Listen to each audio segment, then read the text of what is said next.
Hey guys, how's it going? I'm Lego Gun Replicas. Today we are going to go over a very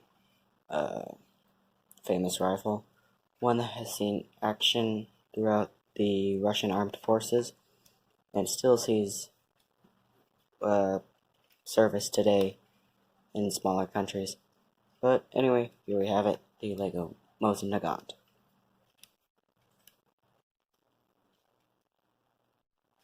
And now, before you ask,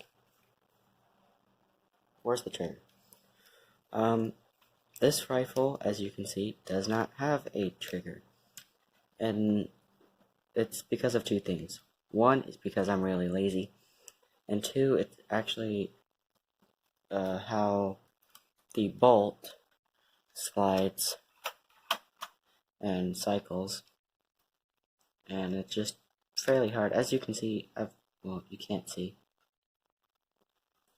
but I've got the space needed for it and stuff, but it's just I really haven't gotten to the point of where I can put the trigger inside. And this is also a fairly small trigger guard, so yeah. And now onto the history. So, the three-line rifle M1891, colloquially known as in the West the Mosin Nagant, and in Russian as the Mosin Nagant, or the Mosin's rifle, is a 5-shot bolt-action internal magazine-fed military rifle developed from 1882 to 1891 and used by the armed forces of the Russian Empire and the Soviet Union and other various nations.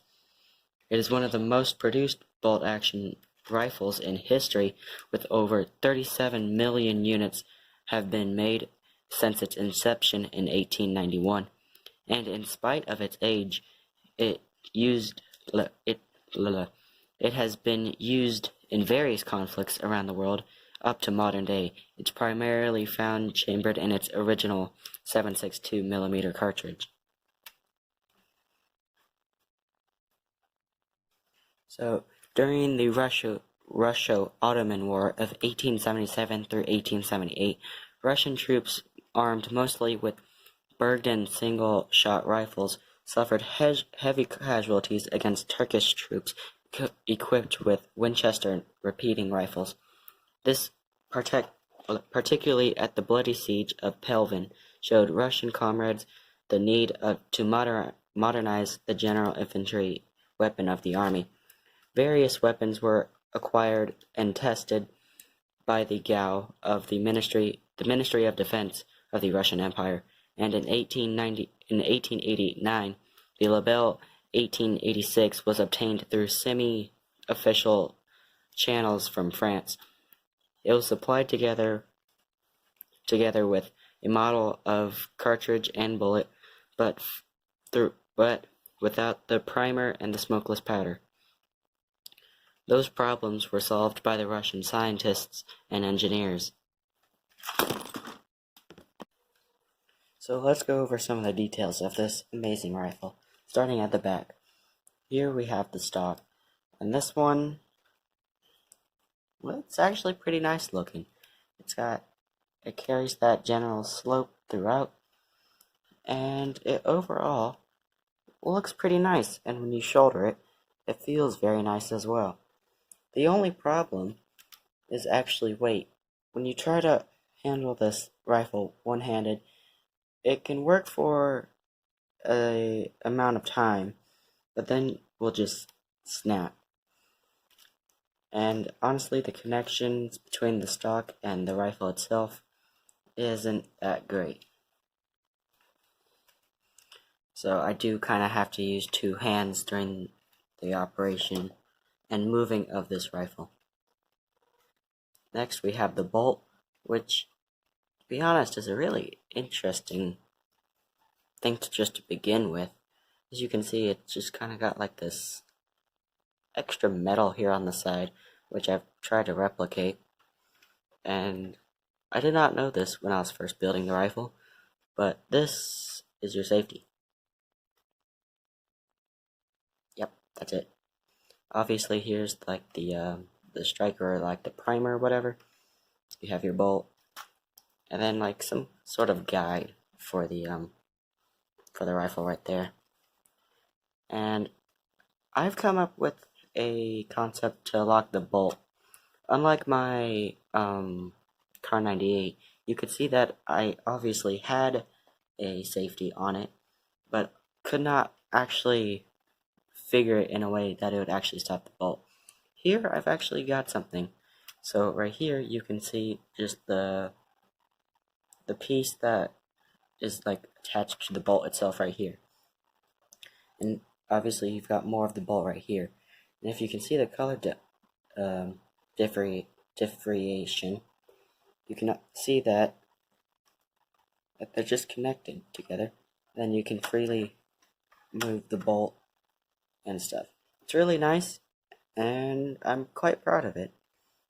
And to put it in safety, simply just click those pieces together. And when you want to start cycling, just take it off.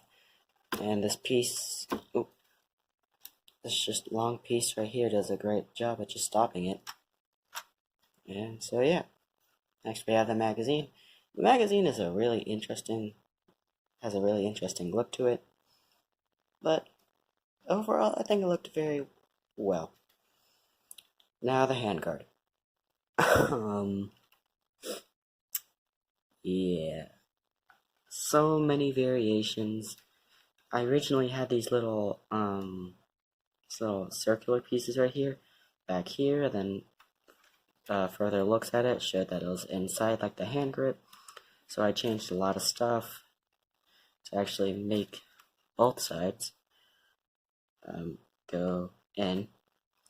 Here we have the iron sights. I'm sorry, my camera is just doing a lot of stuff right now. I've got a new phone right now, and hopefully the quality is better and stuff, but yeah.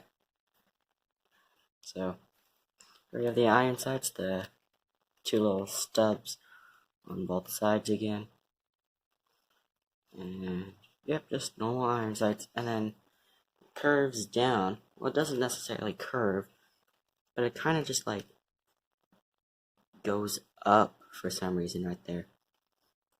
And then, oh yeah, that is all curved tiles right there, and I love it because of that. Also, the underside is kind of the same. It's also got the little band right here that on the real model would keep the two pieces of wood together in line. And we have the unjamming rod and the front iron sight. This, I really like the front iron sight because of, well, just this. It's a little tire piece right here. I'm not sure what it is about it, but I just really like that it goes like just like that. That's really awesome to me. And so yeah. So let's finally shoot this thing.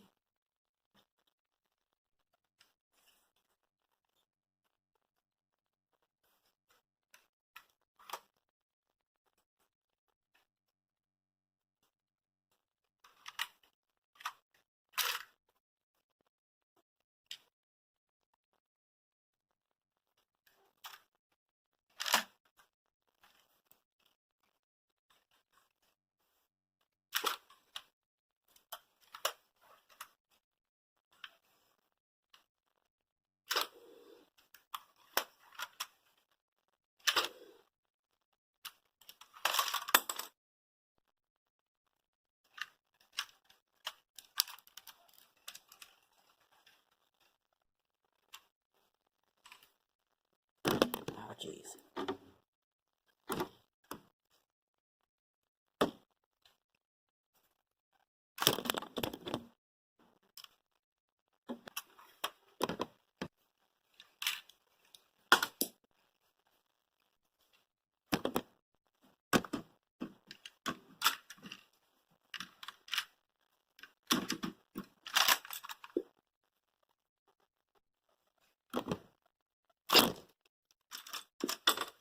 Jesus Christ. So, hopefully you guys did like the video. If you did, drop it a like. Yeah. Honestly, guys, though, if you did like this video, please drop it a like, because, I know I didn't. This gun is hella hard to control, especially with this stock that just loves to break any minute it can. Like, honestly, this just pisses me off. But hopefully you guys did like the video. And, yeah, until my next creation, I'll see you then. Bye.